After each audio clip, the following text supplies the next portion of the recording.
Hello friends, नमस्कार। स्वागत है आप सभी का हमारे YouTube channel Bihar exam special में। तो आज की इस वीडियो में हम बिहार दरोगा एडिटोरिया जो वॉल्यूम 2 है उसका प्रैक्टिस सेट नंबर 12 देखने वाले हैं। और इससे पहले जो है हम प्रैक्टिस सेट नंबर 1 से लेकर 11 तक जो करा चुके हैं यूट्यूब चैनल पर। अभी तक आप लोगों ने अगर नहीं देखा है तो यूट्यूब चैनल पर जाकर प्लेलिस्ट में जाकर जो है आप लोग वहाँ से देख सकते हैं। और ये जो सेट है हम जो डिस्कस करा रहे हैं उसको आप लोग सबसे पहले लगा लीजिएगा। और ये जो सेट है आप लोग को जो है हमारे टेलीग्राम चैनल पर मिल जाएगा। डेली एक एक सेट मिलता है, उसको लगाने के बाद ही जो आप लोग इस वीडियो को देखिएगा तभी आप लोग का जो है बेनिफिट होने वाला है। और आप लोग को सेट लगाने के बाद जितना स्कोर आता है वो लोग आप लोग को जो है कमेंट में करके बताइएगा कि आप लोग का स्कोर कितना आ रहा है और आप लोग का कौन सा पोर्सन जो है वीक है, उस पर हम वीडियो बनाने की कोशिश करेंगे। तो चलिए शुरू करते हैं प्रैक्टिस सेट नंबर 12 का क्वेश्चन नंबर 1।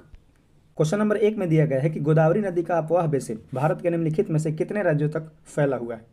जो गोदावरी नदी है उसका अपवाह बेसिन बताना है कि भारत के कौन कौन से राज्यों में फैला हुआ है। तो इसका राइट आंसर हो जाएगा ऑप्शन नंबर बी, महाराष्ट्र में, छत्तीसगढ़ में, तेलंगाना में, आंध्र प्रदेश और उड़ीसा में जो है गोदावरी नदी का बेसिन जो है फैला हुआ है।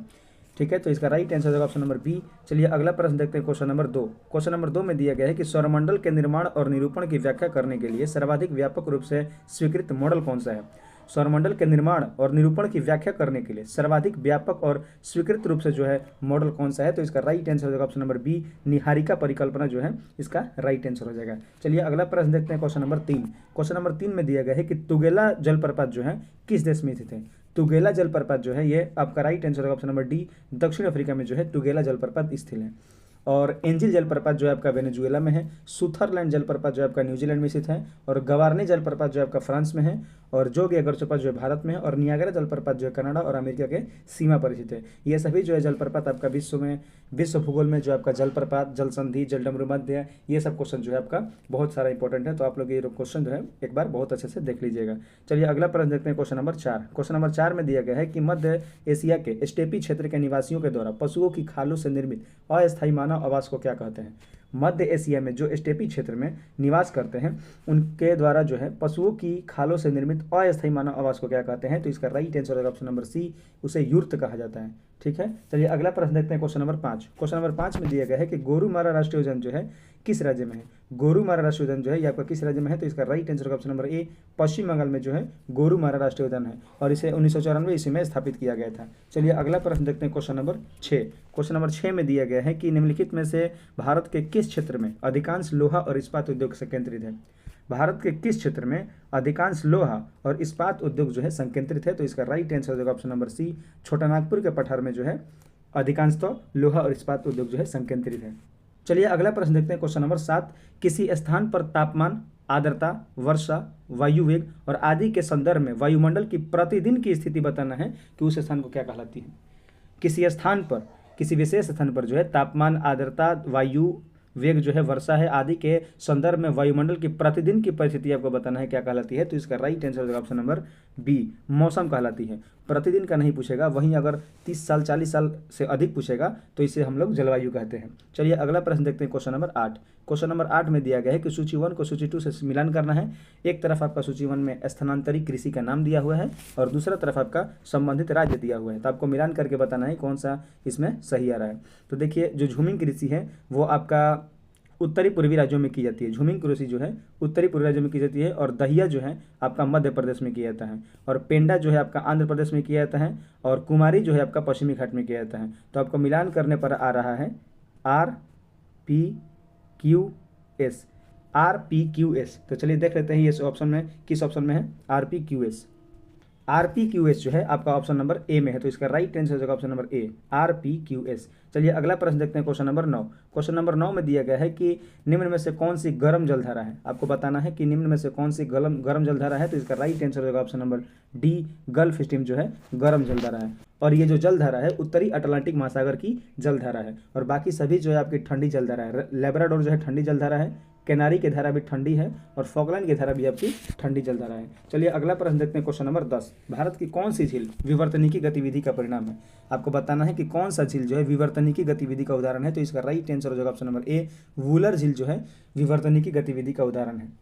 और बाकी सभी झील जो है, डल झील जो है आपका जम्मू कश्मीर में स्थित है, लोकटक झील जो है आपका मणिपुर में है, और बारापानी जो झील है आपका मेघालय राज्य में स्थित है। चलिए अगला प्रश्न देखते हैं, क्वेश्चन नंबर 11। क्वेश्चन नंबर 11 में दिया गया है कि कौन सी जलधारा अंडमान द्वीप समूह को निकोबार द्वीप समूह से अलग करती है। अंडमान द्वीप समूह को निकोबार द्वीप समूह से जो है कौन सी जलधारा अलग करती है, तो इसका राइट आंसर हो जाएगा ऑप्शन नंबर डी। 10 डिग्री जो चैनल है वो आपका अंडमान निकोबार द्वीप समूह को अलग करती है। चलिए अगला प्रश्न देखते हैं, क्वेश्चन नंबर 12। क्वेश्चन नंबर 12 में दिया गया है कि सतलज नदी पर किस दर्रे से होकर भारत में प्रवेश करती है। जो सतलज नदी है आपका किस दर्रे से होकर भारत में प्रवेश करती है, तो इसका राइट आंसर होगा ऑप्शन नंबर डी। सतलज जो है सिपकीला दर्रा से होकर भारत में प्रवेश करती है।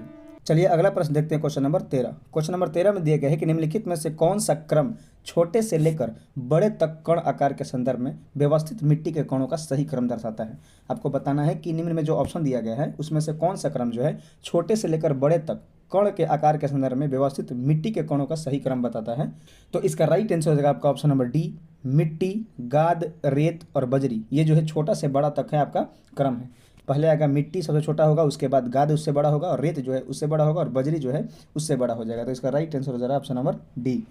चलिए अगला प्रश्न देखते हैं, क्वेश्चन नंबर 14। क्वेश्चन नंबर 14 में दिया गया है कि निम्नलिखित कथनों पर विचार कीजिए और आपको बताना है कि कौन सा कथन जो है इसमें सही दिया गया है। देखिए कथन नंबर 1 में दिया गया है कि पृथ्वी जो है 4 जुलाई को अपसर यानी कि अपहेलियन और स्थिति में होती है, और 3 जनवरी को उपसर यानी कि पेरीहिलियन की स्थिति में होती है। तो ये कथन जो है आपका सही हो जाएगा कि आपका जो है 4 जुलाई को अपसर और 3 जनवरी को उपसर होता है, ये कथन सही है। कथन नंबर 2 में दिया गया है कि 4 जुलाई को प्राप्त पृथ्वी द्वारा प्राप्त जो है सूर्य ताप जो है 3 जनवरी की प्राप्त राशि से थोड़ा अधिक होता है, तो ये भी कथन आपका सही है। तो इसका राइट आंसर होगा ऑप्शन नंबर ए।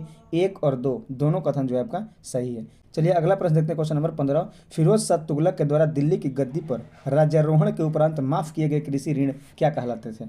फिरोज शाह तुगलक जो है जब गद्दी पर बैठा दिल्ली कर, तो उसके बाद जो है उसके उपरांत जो है माफ़ किए गए कृषि ऋण को क्या कहते थे, तो इसका right answer option number A सोंधर कहा जाता था। फिरोज शाह तुगलक के द्वारा माफ़ किए गए कृषि ऋण को सोंधर कहा जाता था। चलिए अगला प्रश्न देखते हैं, क्वेश्चन नंबर 16। क्वेश्चन नंबर 16 में दिया गया है कि निम्नलिखित में से किस सिंधु घाटी स्थल से नाम पट्टी का अभिलेख मिलता है। किस सिंधु घाटी स्थल से जो है नाम पट्टी का नामक अभिलेख मिलता है, तो इसका राइट आंसर हो जाएगा ऑप्शन नंबर बी। धौलावीरा से जो है आपका नाम पट्टी का अभिलेख मिलता है। चलिए अगला प्रश्न देखते हैं, क्वेश्चन नंबर 17। क्वेश्चन नंबर 17 में दिया गया है कि निम्नलिखित में से किसने कहा था कि भारत में दास प्रथा नहीं है। भारत में जो है दास प्रथा नहीं है, यह कथन किसने कहा था, तो इसका राइट आंसर हो जाएगा ऑप्शन नंबर बी।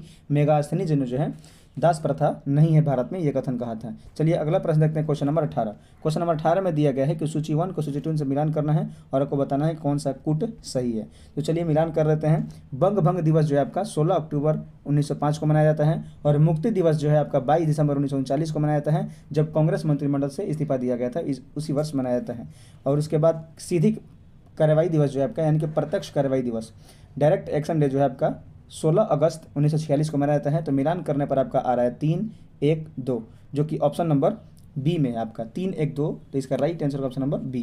चलिए अगला प्रश्न देखते हैं, क्वेश्चन नंबर 19। एनी बेसेंट के द्वारा प्रारंभ किया गया स्वराज शासन आंदोलन का लक्ष्य क्या था। एनी बेसेंट ने जो स्वराज शासन आंदोलन यानी कि होम रूल लीग आंदोलन को जो शुरुआत किया था, इसका लक्ष्य क्या था, तो इसका right answer option number C. Bharat के लिए स्वशासन की प्राप्ति करना इसका मुख्य लक्ष्य था। चलिए अगला प्रश्न देखते हैं, क्वेश्चन नंबर 20। क्वेश्चन नंबर 20 में दिया गया है कि शिवाजी के राजनीतिक गुरु एवं संरक्षक कौन थे। शिवाजी के जो थे राजनीतिक गुरु एवं संरक्षक कौन थे, तो इसका राइट आंसर हो जाएगा ऑप्शन नंबर ए। दादाजी कोंड जो थे शिवाजी के राजनीतिक गुरु या संरक्षक थे। चलिए अगला प्रश्न देखते हैं, क्वेश्चन नंबर 21। क्वेश्चन नंबर 21 में भी आपको मिलान करने के लिए दिया गया है। सूची 1 में आपका बौद्ध संगीति दिया गया है, और सूची 2 में आपका उसके अध्यक्ष दिए गए हैं। तो चलिए मिलान कर लेते हैं।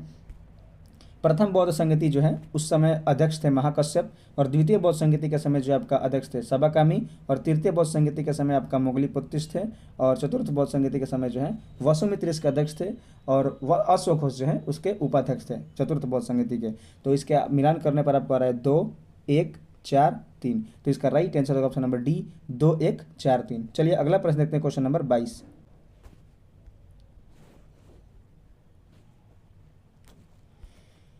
क्वेश्चन नंबर 22 में भी आपको मिलान करने के लिए दिया गया है, और एक सूची 1 सूची 2 का मिलान करके बताना है कि कौन सा कथन जो है आपका सही हो रहा है। तो देखिए मिलान कर लेते हैं। गंधार कला जो है कुषाण के समय में विकसित हुई थी, और जूनागढ़ अभिलेख जो है ये आपका रुद्रदामन से संबंधित है जूनागढ़ अभिलेख, और मिलिंद पन्हो जो है मिनांडर से संबंधित है, और गरुड़ स्तंभ लेख जो है हेलियोडोरस से संबंधित है। तो आपका मिलान करने पर आ रहा है 3, 4, 1, 2, 3, 4, 1, 2 जो है आपका ऑप्शन नंबर सी में है। तो इसका राइट आंसर होगा ऑप्शन नंबर सी। चलिए अगला प्रश्न देखते हैं, क्वेश्चन नंबर 23। क्वेश्चन नंबर 23 में भी आपका मिलान करने के लिए दिया गया है, और सूची 1 में जो आपका तीर्थंकर दिया गया है, और सूची 2 में आपका प्रतिमा लक्षण दिया गया है। तो आपको मिलान करके बताना है कि कौन सा कथन इसमें सही है। देखिए, आदिनाथ जो है आपका वृषभ इनका प्रतीक चिन्ह था, और मल्लीनाथ का जो था जल कलश था इसका, और पार्श्वनाथ का जो है आपका सर्प था, और संभवनाथ का जो है आपका अश्व था। तो आपको मिलान करने पर आ रहा है 1 4 3 2। तो इसका राइट आंसर होगा ऑप्शन नंबर ए 1 4 3 2। चलिए अगला प्रश्न देखते हैं, क्वेश्चन नंबर 24। क्वेश्चन नंबर 24 में दिया गया है कि बंगाल में द्वैध शासन प्रणाली की शुरुआत निम्नलिखित में से किसके द्वारा की गई थी।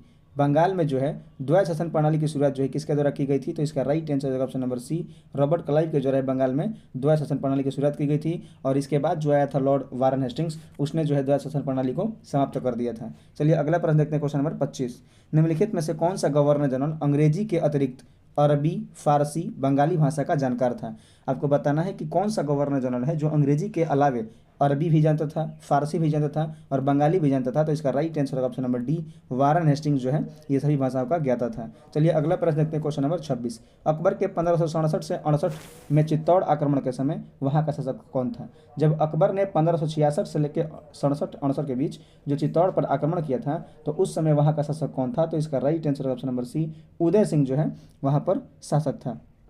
और जो 1576 ईस्वी में हल्दी घाटी की युद्ध हुई थी, उसमें जो है वहाँ पर शासक जो था महाराणा प्रताप था। चलिए अगला प्रश्न देखते हैं, क्वेश्चन नंबर 27। क्वेश्चन नंबर 27 में दिया गया है कि स्वाधीनता आंदोलन के दौरान पूर्ण स्वराज के लक्ष्य की घोषणा किस वर्ष की गई थी। स्वाधीनता आंदोलन के दौरान जो है पूर्ण स्वराज के लक्ष्य की घोषणा जो है किस वर्ष की गई थी। तो इसका राइट आंसर होगा ऑप्शन नंबर बी 1929 में जो है पूर्ण स्वराज की लक्ष्य रखा गया था। चलिए अगला प्रश्न देखते हैं, क्वेश्चन नंबर 28। क्वेश्चन नंबर 28 में दिया गया है कि किस सुल्तान ने दीवान अमीर कोही नामक नया विभाग की स्थापना किया था। दीवान अमीर कोही नामक नया विभाग की स्थापना किसने किया था। तो इसका राइट आंसर होगा ऑप्शन नंबर डी मोहम्मद बिन तुगलक ने किया था, और इसका संबंध जो है एक प्रकार का कृषि विभाग था। चलिए अगला प्रश्न देखते हैं, क्वेश्चन नंबर 29। क्वेश्चन नंबर 29 में दिया गया है कि भारत ने अभी हाल ही में हाइपरसोनिक मिसाइल का परीक्षण किया है, इसकी अधिकतम मारक क्षमता कितनी है। भारत ने जो अभी हाल ही में हाइपरसोनिक मिसाइल का परीक्षण किया है, इसकी मारक क्षमता को बताना है कितना है। तो इसका right answer option number C 1500 kilometre जो है इसकी मारक क्षमता है। चलिए अगला प्रश्न देखते हैं, क्वेश्चन नंबर 30। क्वेश्चन नंबर 30 में दिया गया कि हाल ही में हेराथ पर्व 2025 जो है किस राज्य में मनाया गया। हेराथ पर्व जो है किस राज्य में मनाया गया है। तो इसका right answer option number D Jammu Kashmir जो है आपका हेराथ पर्व मनाया गया। चलिए अगला प्रश्न देखते हैं, क्वेश्चन नंबर 31। दिसंबर 2024 में किस राज्य सरकार ने भाषा संबंधी बाधाओं को दूर करने के लिए स्वर प्लेटफॉर्म को लॉन्च किया है। दिसंबर 2024 में ये करंट है, और किस राज्य सरकार ने भाषा संबंधी बाधाओं को दूर करने के लिए आपका स्वर प्लेटफॉर्म को लॉन्च किया है। तो इसका राइट आंसर होगा ऑप्शन नंबर ए गुजरात ने जो है स्वर प्लेटफॉर्म को लॉन्च किया है भाषा संबंधी बाधाओं को दूर करने के लिए। चलिए अगला प्रश्न देखते हैं, क्वेश्चन नंबर 32। हाल ही में जनवरी 2025 में संतोष ट्रॉफी किसने जीता है। संतोष ट्रॉफी 2025 का विजेता कौन सा टीम है। तो इसका राइट आंसर होगा ऑप्शन नंबर सी पश्चिम बंगाल जो है संतोष ट्रॉफी 2025 में जीता है, और पश्चिम बंगाल जो है यह खिताब जो है केरल को 1-0 से हराकर यह खिताब जीता है। चलिए अगला प्रश्न देखते हैं, क्वेश्चन नंबर 33। प्रधानमंत्री द्वारा LIC की बीमा सखी योजना कहाँ से शुरू की गई है। प्रधानमंत्री के द्वारा जो है LIC की बीमा सखी योजना जो है कहाँ से शुरू की गई है। तो इसका राइट आंसर होगा ऑप्शन नंबर सी हरियाणा से जो है बीमा सखी योजना की शुरुआत की गई है। चलिए अगला प्रश्न देखते हैं, क्वेश्चन नंबर 34। हाल ही में CRPF के महानिदेशक जो है किसे नियुक्त किया गया है। CRPF के महानिदेशक किसे नियुक्त किया गया है। तो इसका right answer option number C Gyanendra Pratap Singh को जो है CRPF का महानिदेशक नियुक्त किया गया है। चलिए अगला प्रश्न देखते हैं, क्वेश्चन नंबर 35। क्वेश्चन नंबर 35 में दिया गया है कि ग्लोबल फायर पावर इंडेक्स 2025 में भारत का कौन सा स्थान पर है। ग्लोबल फायर पावर इंडेक्स में जो है भारत कौन से स्थान पर है। तो इसका राइट आंसर होगा ऑप्शन नंबर बी चौथा स्थान पर है। ग्लोबल फायर पावर इंडेक्स में चौथा स्थान है भारत का, पहला स्थान है अमेरिका का, दूसरा स्थान है रूस का, तीसरा स्थान है चीन का, और चौथा स्थान पर जो है भारत है। चलिए अगला प्रश्न देखते हैं, क्वेश्चन नंबर 36। शांति और वैश्विक नेतृत्व के लिए गोल्ड मरकरी अवार्ड 2025 किसे प्रदान किया गया है। जो गोल्ड मरकरी अवार्ड 2025 में दिया गया है शांति और वैश्विक नेतृत्व के लिए, ये किसे दिया गया है। तो इसका राइट आंसर होगा option number B Dalai Lama को जो है ये अवार्ड दिया गया है। चलिए अगला प्रश्न देखते हैं, क्वेश्चन नंबर 37। ऑस्कर अवार्ड 2025 सर्वश्रेष्ठ फिल्म पुरस्कार किसने जीता है। ऑस्कर अवार्ड में आपको बताना है कि सर्वश्रेष्ठ फिल्म का अवार्ड जो है किसने जीता है। तो इसका राइट आंसर होगा option number B Anora film ने जो है ऑस्कर 2025 97वां क्रम का था, इसमें जो है आपका अनोरा फिल्म जो है सर्वश्रेष्ठ फिल्म का अवार्ड जीती है। चलिए अगला प्रश्न देखते हैं, क्वेश्चन नंबर 38। पंचायत से संसद 2.0 पहल का उद्घाटन किसने किया है। पंचायत से संसद जो पहल है इसका उद्घाटन किसने किया है। तो इसका राइट आंसर होगा option number B Om Birla, जो कि अभी वर्तमान में लोकसभा अध्यक्ष हैं। इन्होंने जो है पंचायत से संसद 2.0 पहल का उद्घाटन किया है। चलिए अगला प्रश्न देखते हैं, क्वेश्चन नंबर 39। क्वेश्चन नंबर 39 में दिया गया है कि राष्ट्रीय मानवाधिकार आयोग NHRC national human right commission के नए अध्यक्ष जो है कौन बने हैं। राष्ट्रीय मानवाधिकार आयोग के नए अध्यक्ष कौन बने हैं? तो इसका राइट आंसर होगा option number B, justice V Ram Subramaniam जो है अभी NHRC के वर्तमान में अध्यक्ष हैं। चलिए अगला प्रश्न देखते हैं, क्वेश्चन नंबर 40। अस्त्र MK3 मिसाइल का नाम बदलकर क्या रख दिया गया है? अस्त्र जो MK3 मिसाइल है इसका नाम बदलकर क्या रख दिया गया है? तो इसका राइट आंसर होगा ऑप्शन नंबर ए, गांडीव इसका नाम रख दिया गया है। देखिए आप लोग का जो ये सेट कराया जा रहा है इसमें हम एक भी क्वेश्चन जो है 2 से 3 बार क्वेश्चन को बोल रहे हैं, रिपीट कर रहे हैं, ताकि क्वेश्चन जो है आप लोग को यहीं पर याद हो जाए और फिर दोबारा जो है आप लोग को पढ़ने की जरूरत ना पड़े। आप लोग केवल ध्यानपूर्वक इस वीडियो को सुनिएगा और लास्ट तक देखिएगा, तभी आप लोग को जो है क्वेश्चन याद हो जाएगा। चलिए अगला प्रश्न देखते हैं, क्वेश्चन नंबर 41। क्वेश्चन नंबर 41 में दिया गया है कि किस राज्य ने अपना पहला जंगल सफारी ट्रेन लॉन्च किया है? कौन सा राज्य जो है आपका अपना पहला जो है जंगल सफारी ट्रेन लॉन्च किया है? तो इसका राइट आंसर होगा ऑप्शन नंबर ए, उत्तर प्रदेश जो है अपना पहला जंगल सफारी ट्रेन लॉन्च किया है। चलिए अगला प्रश्न देखते हैं, क्वेश्चन नंबर 42। क्वेश्चन नंबर 42 में दिया गया है कि 25वें फीफा विश्व कप 2034 जो होने वाला है इसकी मेजबानी कौन सा देश को सौंपा गया है? 25वां जो फीफा होगा वो 2034 में होगा, वह जो है किस देश को सौंपा गया है? तो इसका राइट आंसर होगा ऑप्शन नंबर डी, सऊदी अरब को जो है ये सौंपा गया है। चलिए अगला प्रश्न देखते हैं, क्वेश्चन नंबर 43। क्वेश्चन नंबर 43 में दिया गया है कि 7 जून 2025 को फ्रेंच ओपन महिला एकल खिताब किसने जीता है? 7 जून 2025 को जो फ्रेंच ओपन हुआ है उसमें महिला एकल खिताब किसने जीता है? तो इसका राइट आंसर होगा option number D, Coco Gauff ने जो है फ्रेंच ओपन का खिताब महिला में जीत लिया है। और पुरुष वर्ग में जो है फ्रेंच ओपन का खिताब जो है कार्लोस अल्काराज ने जीता है। चलिए अगला प्रश्न देखते हैं, क्वेश्चन नंबर 44। 76वें गणतंत्र दिवस 2025 की थीम क्या थी आपको बताना है?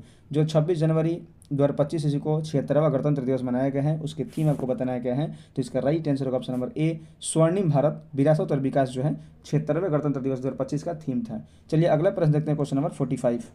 क्वेश्चन नंबर 45 में दिया गया है कि बिहार सरकार ने बजट जो 2025-26 में राज्य के राजकोषीय घाटा सकल घरेलू उत्पाद GSDP का कितना % अनुमानित किया है? बिहार सरकार ने बजट 2025-26 में राज्य के राजकोषीय घाटा सकल राज्य घरेलू उत्पाद का कितना % अनुमानित किया है? तो इसका राइट आंसर होगा आपका ऑप्शन नंबर सी, 2.98 जो है अनुमानित किया है। चलिए अगला प्रश्न देखते हैं, क्वेश्चन नंबर 46। जनवरी 2025 में पूर्वी भारत की पहली खगोलीय वेधशाला का उद्घाटन कहाँ किया गया है? जनवरी 2025 का यह करंट है कि पूर्वी भारत की पहली खगोलीय वेधशाला का उद्घाटन कहाँ किया गया है? तो इसका राइट आंसर होगा ऑप्शन नंबर सी, पश्चिम बंगाल में जो है इसका उद्घाटन किया गया है। चलिए अगला प्रश्न देखते हैं, क्वेश्चन नंबर 47। क्वेश्चन नंबर 47 में आपको बताना है कि कौन सा कथन जो है सत्य है। सत्य कथन की पहचान करके आपको ऑप्शन में सही टिक करना है। तो देखिए कथन नंबर 1 में दिया गया है कि पर्यावरण संरक्षण अधिनियम जो 1986 में पारित किया गया है, तो ये कथन जो है आपका सही हो जाएगा कि पर्यावरण संरक्षण अधिनियम 1986 में पारित किया गया था। 2 नंबर कथन में दिया गया है कि स्वस्थ पर्यावरण का अधिकार जीवन का मौलिक अधिकार है, ये भी आपका कथन जो है सही है। अनुच्छेद 21 के तहत जो है स्वस्थ पर्यावरण का अधिकार जो है जीवन का मौलिक अधिकार है। तो इसका राइट आंसर होगा ऑप्शन नंबर सी, कथन 1 और 2 जो है आपका दोनों सही है। चलिए अगला प्रश्न देखते हैं, क्वेश्चन नंबर 48। क्वेश्चन नंबर 48 में दिया गया है कि भारतीय संविधान के अंतर्गत संपत्ति का अधिकार कैसा अधिकार है? भारतीय संविधान के अंतर्गत जो है आपका संपत्ति का अधिकार कैसा अधिकार आपको बताना है। तो इसका राइट आंसर होगा ऑप्शन नंबर डी, ए और बी दोनों, यानी कि कानूनी अधिकार भी आपका है और संवैधानिक अधिकार भी है संपत्ति का अधिकार। संपत्ति का अधिकार जो है आपका कानूनी अधिकार भी है और संवैधानिक अधिकार भी है। चलिए अगला प्रश्न देखते हैं, क्वेश्चन नंबर 49। क्वेश्चन नंबर 49 में दिया गया है कि राजनीतिक दलों के विषय में निम्नलिखित में से कौन सा कथन सही नहीं है? राजनीतिक दलों के विषय में बताना है कि कौन सा कथन जो आपका सही नहीं है।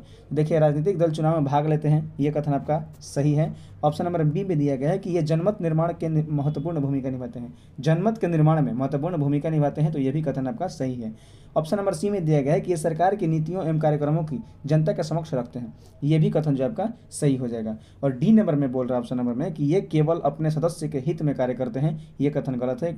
राजनीतिक दल जो होते हैं अपने सदस्यों के लिए हित में कार्य नहीं करते हैं बल्कि जनता के हितों के लिए कार्य करते हैं, तो ये कथन जो आपका गलत हो जाएगा। चलिए अगला प्रश्न देखते हैं, क्वेश्चन नंबर 50। क्वेश्चन नंबर 50 में दिया गया है कि लोकतांत्रिक व्यवस्था के विषय में निम्नलिखित में से कौन सा कथन सही है, यानी कि सही कथन की आपको पहचान करना है। तो देखिए ऑप्शन नंबर ए में दिया गया है कि इसने कमजोर वर्ग के सभी भेदभावों को समाप्त कर दिया है, तो ये कथन आपका गलत है। कमजोर वर्ग के सभी भेदभाव अभी तक समाप्त नहीं हुआ है। चलिए ऑप्शन नंबर बी में देख लेते हैं कि इसने लोगों के बीच आर्थिक असमानताओं को समाप्त कर दिया, आर्थिक असमानताओं को समाप्त नहीं कर पाया है ये अभी तक, ठीक है, तो ये कथन भी आपका गलत हो जाएगा। ऑप्शन नंबर सी में दिया गया है कि इसने राजनीतिक गैर बराबरी के विचार को समाप्त कर दिया है, राजनीतिक जो गैर बराबरी होता है इसके विचार को समाप्त कर दिया है, ये कथन जो आपका सही हो जाएगा। तो इसका राइट आंसर होगा ऑप्शन नंबर सी। और ऑप्शन नंबर डी में दिया गया है कि इसने लोगों के बीच टकराव को समाप्त कर दिया है, ये कथन गलत है, टकराव को समाप्त नहीं कर पाया है, तो इसका राइट आंसर होगा ऑप्शन नंबर सी। चलिए अगला प्रश्न देखते हैं, क्वेश्चन नंबर 51। क्वेश्चन नंबर 51 में दिया है कि संविधान में न्यायपालिका की न्यायिक पुनर्विलोकन की शक्ति कहाँ से ली गई है?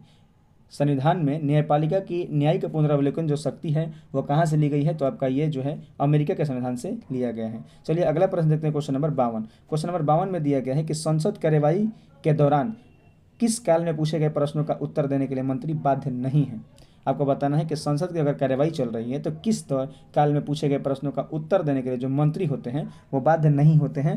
तो इसका राइट आंसर होगा ऑप्शन नंबर बी, शून्यकाल जो है उसमें जो है मंत्री जो है उत्तर देने के लिए बाध्य नहीं होते हैं। चलिए अगला प्रश्न देखते हैं, क्वेश्चन नंबर 53। क्वेश्चन नंबर 53 में दिया गया है कि उच्च न्यायालय के न्यायाधीशों की आयु के बारे में कोई प्रश्न उठता है तो उसका निर्णय राष्ट्रपति के द्वारा निम्न किसकी सलाह से किया जाएगा। उच्च न्यायालय के न्यायाधीशों की आयु के बारे में कोई प्रश्न अगर उठता है तो उसका निर्णय जो है राष्ट्रपति के द्वारा किसके सलाह से किया जाएगा, तो इसका राइट आंसर होगा ऑप्शन नंबर सी, भारत के मुख्य न्यायाधीश के सलाह से जो है राष्ट्रपति इसका निर्णय करते हैं। चलिए अगला प्रश्न देखते हैं, क्वेश्चन नंबर 54। लोकसभा में किसी विधेयक पर आम बहस निम्नलिखित में से किस चरण में होती है। लोकसभा पर कोई अगर विधेयक आता है तो उसमें आम बहस जो है किस चरण में होता है, तो इसका राइट आंसर होगा ऑप्शन नंबर सी, द्वितीय वाचन में जो है लोकसभा में कोई विधेयक आएगा तो उस पर आम बहस होती है। देखिए किसी विधेयक को अगर संसद में पेश किया जाता है तो उसके बाद जो है 3 वाचन होकर गुजरता है। पहला वाचन में जो होता है कि विधेयक का प्रस्तुतिकरण तथा भारत के राजपत्र में प्रकाशन होता है कोई विधेयक अगर आता है तो, और द्वितीय वाचन में विधेयक के प्रत्येक भाग पर आम बहस होती है, और तृतीय वाचन में जो है विधेयक पर बहस केवल स्वीकार करने अथवा अस्वीकार करने पर की जाती है, तीसरा वाचन। ठीक है, तो चलिए अगला प्रश्न देखते हैं, क्वेश्चन नंबर 55। क्वेश्चन नंबर 55 में दिया गया है कि सूची 1 को सूची 2 से मिलान करके बताना है कि कौन सा ऑप्शन जो है आपका सही है। देखिए समता का अधिकार जो है आपका 14 से 18 में आएगा, और शोषण के विरुद्ध अधिकार जो है आपका 23-24 में आएगा, और संस्कृति एवं शिक्षा का अधिकार जो है आपका 29-30 में आएगा, और धर्म की स्वतंत्रता जो है आपका ऑप्शन नंबर 4 यानी कि 25 से 28 के बीच आएगा। तो आपको मिलान करने पर आ रहा है क्या, 2 3 1 4, 2 3 1 4 आ रहा है, तो आपका ऑप्शन नंबर जो बी है इसका सही हो जाएगा, 2 3 1 4। चलिए अगला प्रश्न देखते हैं, क्वेश्चन नंबर 56। क्वेश्चन नंबर 56 में दिया गया है कि गांवों को स्थानीय स्वशासी संस्थाओं के संरचना तथा उनके कार्यों के संबंध में निम्नलिखित में से कौन सा कथन सही नहीं है। आपको बताना है कौन सा कथन सही नहीं है। गांवों की स्थानीय स्वशासी संस्थाओं की संरचना एवं उनके कार्यों के संबंध में कौन सा कथन सही नहीं है। देखिए ऑप्शन नंबर ए में दिया गया है कि 20 लाख से कम जनसंख्या वाले राज्यों के लिए खंड स्तर पर पंचायत का गठन आवश्यक नहीं है, तो यह कथन जो आपका सही हो जाएगा। अगर 20 लाख से जनसंख्या कम है तो उस पर प्रखंड स्तर पर जो है पंचायतों का गठन जो है आवश्यक नहीं है। ऑप्शन नंबर बी में दिया गया है कि प्रखंड स्तर प्रखंड पंचायत तथा जिला पंचायत के सदस्यों में उस क्षेत्र का प्रतिनिधित्व करने वाला सांसद तथा विधानसभा सदस्य भी होते हैं, तो यह कथन जो आपका सही होगा, यह भी कथन सही है। ऑप्शन नंबर सी में दिया गया कि पंचायत का कोई कर लगाने का अधिकार नहीं है, यही कथन जो आपका गलत हो जाएगा। पंचायतों को कर लगाने का अधिकार है, तो इसका राइट आंसर हो जाएगा ऑप्शन नंबर सी। और बाकी 4 नंबर ऑप्शन में दिया गया है कि पंचायतों के समस्त निर्वाचनों का संचालन, अधीक्षण, निर्देशन और नियंत्रण का कार्य राज्य का निर्वाचन आयोग करता है, तो ये कथन भी आपका सही हो जाएगा। चलिए अगला प्रश्न देखते हैं, क्वेश्चन नंबर 57। क्वेश्चन नंबर 57 में दिया गया है कि बॉम्बे प्लान के बारे में निम्नलिखित में से कौन सा कथन सही नहीं है। आपको बताना है कि बॉम्बे प्लान के बारे में कौन सा कथन सही नहीं है, तो इसका राइट आंसर होगा ऑप्शन नंबर बी। इसमें उद्योगों के ऊपर राज्य के स्वामित्व का समर्थन किया था, ये कथन गलत है। उद्योगों के ऊपर जो है राज्य के स्वामित्व का समर्थन नहीं किया था, ये कथन गलत हो जाएगा। और बाकी सभी जो कथन है आपका सही हो जाएगा कि यह भारत के आर्थिक भविष्य का एक ब्लूप्रिंट है, तो यह कथन सही था। इसकी रचना जो है कुछ अग्रणी उद्योगपतियों ने की थी, यह भी कथन आपका सही है। इसमें नियोजन के विचार का पुरजोर समर्थन किया गया था, यह भी कथन जो आपका सही है। चलिए अगला प्रश्न देखते हैं, क्वेश्चन नंबर 58। क्वेश्चन नंबर 58 में दिया गया है कि व्यक्ति गणना अनुपात विधि, व्यक्ति गणना अनुपात विधि जो है किससे संबंधित है, तो इसका राइट आंसर होगा ऑप्शन नंबर डी, निर्धनता रेखा से नीचे से संबंधित है व्यक्ति गणना अनुपात विधि। चलिए अगला प्रश्न देखते हैं, question number 59। An inquiry into the nature and causes of the wealth of nation, इसका पूरा बुक का नाम है the an inquiry into the nature and causes of wealth of nation, और हम लोग जो है द वेल्थ ऑफ नेशन से पढ़ते हैं, तो यह जो है किस अर्थशास्त्री के द्वारा लिखी गई पुस्तक है, तो इसका राइट आंसर होगा ऑप्शन नंबर ए, एडम स्मिथ के द्वारा जो है लिखी गई पुस्तक है। चलिए अगला प्रश्न देखते हैं, क्वेश्चन नंबर 60। क्वेश्चन नंबर 60 में दिया गया है कि निम्नलिखित कथनों पर विचार कीजिए और कौन सा कथन जो है आपका सही है उसको आपको बताना है। तो देखिए कथन नंबर 1 में दिया गया है कि राजस्व घाटा सरकार की राजस्व प्राप्तियों के ऊपर राजस्व व्यय के अधिशेष को बताता है, यह कथन जो आपका सही हो जाएगा कि राजस्व प्राप्तियों के ऊपर राजस्व व्यय के अधिशेष को बताता है राजस्व घाटा। और कथन नंबर 2 में दिया गया है कि राजकोषीय घाटा सरकार के कुल व्यय और ऋण ग्रहण को छोड़कर कुल प्राप्तियों का अंतर है, तो ये भी कथन आपका सही है। तो इसका राइट आंसर होगा ऑप्शन नंबर सी, 1 और 2 दोनों कथन जो है आपका सही हो जाएगा। चलिए अगला प्रश्न देखते हैं, क्वेश्चन नंबर 61। क्वेश्चन नंबर 61 में दिया गया है कि भारतीय कृषि के संदर्भ में निम्नलिखित में से कौन सा कथन सही है। आपको बताना है कि कौन सा कथन जो है भारतीय कृषि के संदर्भ में सही है, सही कथन की पहचान करना है। तो इसका राइट आंसर हो जाएगा ऑप्शन नंबर ए, बागवानी फसलों का उत्पादन खाद्यान्न उत्पादन से अधिक है। ये कथन जो है आपका सही है कि बागवानी उत्पादनों का जो है खाद्यान्न उत्पादन से अधिक है। चलिए अगला प्रश्न देखते हैं, क्वेश्चन नंबर 62। क्वेश्चन नंबर 62 में दिया गया है कि माही सुगंधा जो है किस फसल की किस्म है। माही सुगंधा जो किस्म है वो किस फसल की है, तो आपका राइट आंसर होगा ऑप्शन नंबर डी, धान की फसल है माही सुगंधा। चलिए अगला प्रश्न देखते हैं, क्वेश्चन नंबर 63। क्वेश्चन नंबर 63 में आपको दिया गया है कि निम्नलिखित युग्मों पर विचार कीजिए और आपको मिलान मतलब कौन कौन सा कथन सही है, आपको बताना है कि कौन सा युग्म जो है आपका सुमेलित है। देखिए कैल्शियम जो है अस्थिर है जो है, ये कथन जो आपका सही है। और कथन नंबर 2 में दिया गया कि आयोडीन घेघा रोग होती है, ये भी कथन आपका सही है। और लोहा से जो है दंत क्षय होता है, ये कथन गलत हो जाएगा कि लोहा से दंत क्षय होता है। लोहा से आपका एनीमिया रोग होता है और दंत क्षय जो है कैल्शियम फ्लोराइड और विटामिन डी से आपका दंत क्षय होता है। तो ये इसमें पूछा है कि कौन कौन से युग्म सुमेलित है, तो इसका राइट आंसर होगा ऑप्शन नंबर ए, 1 और 2 जो है युग्म सुमेलित है। चलिए अगला प्रश्न देखते हैं, क्वेश्चन नंबर 64। किसी ठोस पदार्थ के विलयन को गर्म करने से उसकी विलेयता पर क्या प्रभाव पड़ती है। किसी ठोस पदार्थ के विलयन को गर्म करते हैं अगर, तो उसकी विलेयता पर क्या प्रभाव पड़ेगा, तो उसकी विलेयता जो है आपकी बढ़ती है उसकी विलेयता गर्म करने पर। चलिए अगला प्रश्न देखते हैं, क्वेश्चन नंबर 65। निम्नलिखित में से कौन सा वायु घटक जलने में सहायक होता है। कौन सा वायु घटक है जो जलने में सहायक होता है, तो इसका राइट आंसर होगा ऑप्शन नंबर बी, ऑक्सीजन जो है जलने में सहायक होता है। चलिए अगला प्रश्न देखते हैं, क्वेश्चन नंबर 66। क्वेश्चन नंबर 66 में दिया गया है कि निम्नलिखित में से कौन सा पदार्थ हमारी पेशियों में संचित होता है जिसमें ऐंठन होती है। कौन सा पदार्थ है जो हमारी पेशियों में यानी कि मसल्स में जो है संचित रहती है और ऐंठन होती है, तो इसका राइट आंसर होगा option number B, lactic acid होता जमा होता है। चलिए अगला प्रश्न देखते हैं, क्वेश्चन नंबर 67। विद्युत फ्यूज के संबंध में निम्नलिखित कथनों पर विचार कीजिए और आपको बताना है कि कौन सा कथन जो है सही है। देखिए कथन नंबर 1 में दिया गया है कि इसका उपयोग लघु पथन यानी कि शॉर्ट सर्किट को रोकने के लिए किया जाता है, तो सही है कि विद्युत फ्यूज का उपयोग जो है शॉर्ट सर्किट को रोकने के लिए किया जाता है। कथन नंबर 2 का दिया गया है कि सुरक्षा मानक से उच्च विद्युत धारा के प्रवाहित होने वाली विद्युत फ्यूज के तार पिघल जाते हैं। ये भी कथन सही है कि अगर उच्च विद्युत धारा प्रवाहित हो रही है तो विद्युत फ्यूज का जो तार होगा वो पिघल जाएगा। तो दोनों कथन आपका सही हो जाएगा, तो इसका right answer option number C. चलिए अगला प्रश्न देखते हैं, क्वेश्चन नंबर 68। निम्नलिखित में से कौन सी एक अति सक्रिय अधातु है जो वायु में खुला छोड़ देने पर आग पकड़ लेती है। आपको बताना है कि कौन सी एक अति सक्रिय अधातु है जिसको अगर वायु में खुला छोड़ देते हैं तो उसमें आग पकड़ लेती है, तो इसका राइट आंसर होगा ऑप्शन नंबर ए, फास्फोरस को जो है अगर वायु में खुला छोड़ देते हैं तो इसमें आग पकड़ लेती है। चलिए अगला प्रश्न देखते हैं, क्वेश्चन नंबर 69। क्वेश्चन नंबर 69 में आपको मिलान करने के लिए दिया गया है, एक तरफ आपका आविष्कार दिया गया है और उसके आविष्कारक एक तरफ दिया गया है। तो चलिए मिलान कर लेते हैं। तो कोशिका की खोज किसने किया है, तो कोशिका खोज जो है आपका रॉबर्ट हुक ने किया है। और सर्वप्रथम तालाब के जल में स्वतंत्र रूप से जीवित कोशिकाओं की खोज किसने किया था, तो आपका लीवेनहॉक ने किया था। जीवित कोशिका खोज जो है आपका लीवेनहॉक ने किया था। और केंद्रा की खोज जो है आपका रॉबर्ट ब्राउन ने किया था। और ब्लैक रिएक्शन विधि खोज किया था कैमिलो गोल्जी ने। तो इसका मिलान करने पर आपका आ रहा है 4, 2, 1, 3 जो कि आपका ऑप्शन नंबर बी में है, तो आपका ऑप्शन नंबर बी जो है राइट आंसर हो जाएगा। चलिए अगला प्रश्न देखते हैं, क्वेश्चन नंबर 70। क्वेश्चन नंबर 70 में दिया गया है कि कोशिका में उपस्थित प्लाज्मा झिल्ली यानी कि प्लाज्मा मेम्ब्रेन या सेल मेम्ब्रेन इसको कहा जाता है इंग्लिश में, निम्नलिखित में से किससे निर्मित होता है। आपको बताना है कि प्लाज्मा झिल्ली जो होता है किससे बना होता है, तो इसका राइट आंसर होगा ऑप्शन नंबर डी, ए और सी दोनों से बना होता है प्लाज्मा झिल्ली। चलिए अगला प्रश्न देखते हैं, क्वेश्चन नंबर 71 में आपको दिया गया है कि एक तरफ पदार्थ और एक तरफ पीएच मान दिया गया, आपको मिलान करके बताना है कौन सा आपको मिलान करने पर आंसर आ रहा है। तो देखिए मानव रक्त का जो पीएच मान होता है 7.35 से लेकर 7.45 के बीच होता है। और दूध का जो पीएच मान होता है वो आपका 6.4 से लेकर 6.8 के बीच होता है। और मानव के लार का जो पीएच मान होता है वो 5.5 से लेकर 7.5 तक होता है। और मानव मूत्र का पीएच मान जो है आपका 4.6 से लेकर 8 तक होता है। तो आपका मिलान करने पर आ रहा है 2, 3, 1, 4 जो कि ऑप्शन नंबर जो है ए में है, 2, 3, 1, 4 ऑप्शन नंबर ए जो है आपका सही हो जाएगा। चलिए अगला प्रश्न देखते हैं, क्वेश्चन नंबर 72।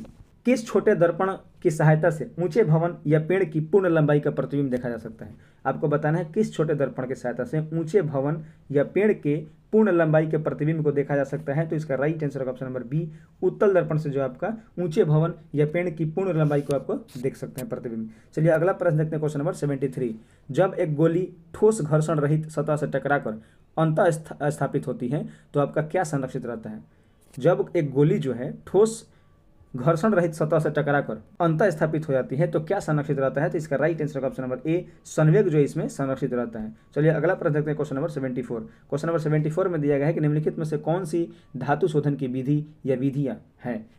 कौन सी धातु शोधन की विधियां आपको बताना है। तो इसका right answer option number D, उपयुक्त सभी जो है धातु के शोधन की विधियां, जैसे कि आसवन है, मंडल परिष्करण है, विद्युत अपघटन है, तीनों है।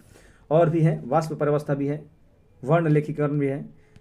चलिए अगला प्रश्न देखते हैं, क्वेश्चन नंबर 75। निम्नलिखित में से कौन सा साबुन का झाग देने को गुण को बताता है? साबुन के झाग गुण देने का गुण कौन सा बताता है? तो इसका right answer option number B, sodium resinate जो है साबुन के झाग देने का गुण बताता है। चलिए अगला प्रश्न देखते हैं, क्वेश्चन नंबर 76। क्वेश्चन नंबर 76 में दिया गया है कि लिटमस का पत्र प्राकृतिक रंग से कैसा होता है? लिटमस का जो पत्र होता है वह प्राकृतिक रंग में कैसा होता है? तो इसका राइट आंसर ऑप्शन नंबर ए, प्राकृतिक रंग में जो लिटमस होता है वो बैंगनी रंग का होता है। चलिए अगला प्रश्न देखते हैं, क्वेश्चन नंबर 77। क्वेश्चन नंबर 77 में दिया गया है कि मनुष्य के शरीर में पाए जाने वाले निम्नलिखित तत्वों का आरोही क्रम है, यानी कि आपको बढ़ते क्रम में बताना है कि कौन सा कथन जो है मानव के शरीर के पाए जाने वाले तत्वों का क्रम है। तो इसका राइट आंसर हो जाएगा option number D, magnesium, sodium, calcium, nitrogen, carbon जो आपका सही कथन हो जाएगा। चलिए अगला प्रश्न देखते हैं, क्वेश्चन नंबर 78। क्वेश्चन नंबर 78 में दिया गया है कि क्वार्सियोकर के संदर्भ में निम्नलिखित में से असत्य कथन की पहचान करना है। क्वार्सियोकर रोग जो होता है उसके संदर्भ में आपको असत्य यानी कि गलत कथन की जो है आपको पहचान करना है। तो देखिए ऑप्शन नंबर ए में दिया गया है कि यह प्रोटीन की अल्पता के कारण उत्पन्न होता है। तो ये कथन जो आपका सही होगा कि क्वार्सियोकर रोग जो है प्रोटीन की कमी के कारण होता है, तो ये कथन सही है। ऑप्शन नंबर बी में दिया गया है कि यह जो है 1 वर्ष से कम आयु के बच्चों जिनका पोषण माँ के दूध के द्वारा होता है उनमें होता है, तो ये कथन जो आपका गलत हो जाएगा, क्योंकि अगर माँ के दूध से जो पोषण मिल रहा है तो उसमें क्वार्सियोकर नागर रोग की बीमारी जो है नहीं होती है। तो आपका ऑप्शन नंबर बी जो है यह सही हो जाएगा।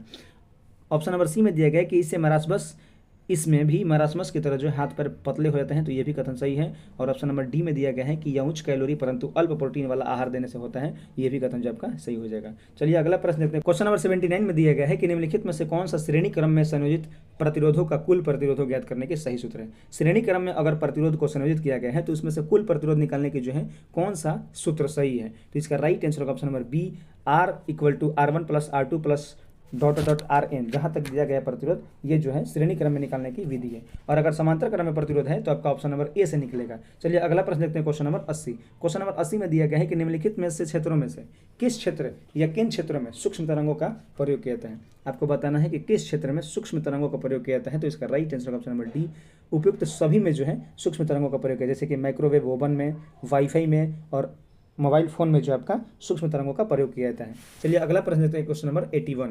निम्नलिखित में से मेथिलीन क्लोराइड का रासायनिक सूत्र क्या होगा? मेथिलीन क्लोराइड का रासायनिक सूत्र आपको बताना है क्या होगा? तो इसका राइट आंसर होगा option number B, CH2Cl2। Methylene chloride का जो है सूत्र होगा CH2Cl2।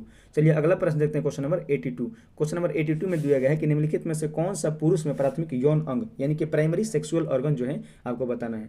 पुरुष में जो है प्राथमिक यौन अंग यानी कि प्राइमरी सेक्सुअल ऑर्गन जो है कौन सा है? तो इसका राइट आंसर होगा ऑप्शन नंबर ए, वृषण यानी कि टेस्टिस इंग्लिश में बोलते हैं इसको, और यही जो है पुरुषों में प्राथमिक यौन अंग यानी कि प्राइमरी सेक्सुअल ऑर्गन है। चलिए अगला प्रश्न देखते हैं, क्वेश्चन नंबर 83।